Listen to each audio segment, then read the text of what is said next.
Welcome to The Explainer. Today, we're going to break down a really powerful idea about what's actually holding us back in life.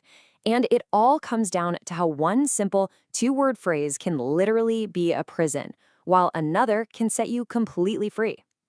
Okay, let's dive right in. This quote, this really gets to the very heart of what we're talking about today. See, it's not about being fearless or having it all figured out. It's a challenge, right? It's asking you to step into that feeling of, oh man, I am not ready for this, and to do it anyway. Because that uncomfortable space, that's actually the only place where real growth ever happens. And you know, the insight behind all of this doesn't come from some complicated scientific study. It actually comes from a really simple personal moment. A conversation between a father and his daughter that just revealed a basic truth about how we approach life itself. He basically explained it to her like this, saying, I don't want to, or what we often mean, I can't, is like slamming a door shut before you've even peeked to see what's on the other side. But just changing that one phrase to, I will try. Wow, that small shift opens up a whole world of possibilities. Okay, so if the answer is really that simple, just changing a few words, then why do so many of us, almost automatically say, I can't? What is really going on under the surface of that phrase? Well, here's the fascinating part. When we say, I can't, we're almost never talking about our actual abilities. It's not a real assessment of our skills. It's usually a mask, a really convenient cover for something way deeper, something much more primal.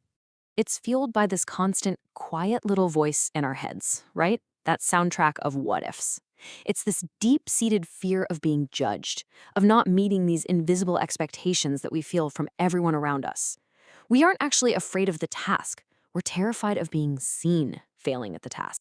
And this is the absolute key. When we say, I can't, it feels like we're just being realistic, right? We're just being honest about our limits. But what's really happening is our insecurity is putting on a very clever costume. It's insecurity disguised as honesty. It's just a shield we use so we never have to risk failure or judgment. So to really understand how to break free from this, the author gives us this simple but just brilliant analogy that perfectly captures this whole struggle. Just imagine a football field. Most of us, as adults, we stand on the sidelines.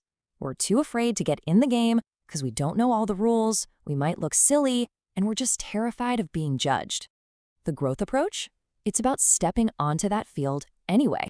Because this is how learning actually works. It is not neat, it's not tidy, it is messy. It's about trying and failing and falling down, and then having the guts to get back up and try all over again. This is where life is really lived. And that just perfectly illustrates the trap we all fall into. This need to look perfect, to have it all figured out before we even start. That kills way more dreams and opportunities than failure ever could. So where do we find the courage to get back on that field? Well, the key is to look at the real experts in trying new things. Little kids. Seriously? Think about it. You put a toddler on that exact same field, and they do not hesitate for a single second. They just dive right in with pure curiosity, a total willingness to explore, and absolutely zero fear of the outcome. They just want to play. Now look at this. The thoughts that literally paralyze us as adults, they don't even register for a child. The internal monologue for these fears is just silence. That fear of looking foolish isn't something we're born with. It's something we learn. It's a cage we build around ourselves as we get older.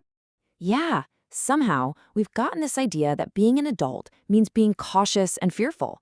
We think maturity is about avoiding risks, but true growth is the exact opposite.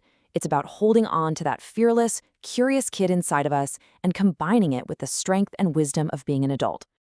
Okay, so let's bring this all home. Let's move to the practical takeaway and see how this all builds into a practice you can actually start using in your own life, like today. So here it is, the simple but powerful switch.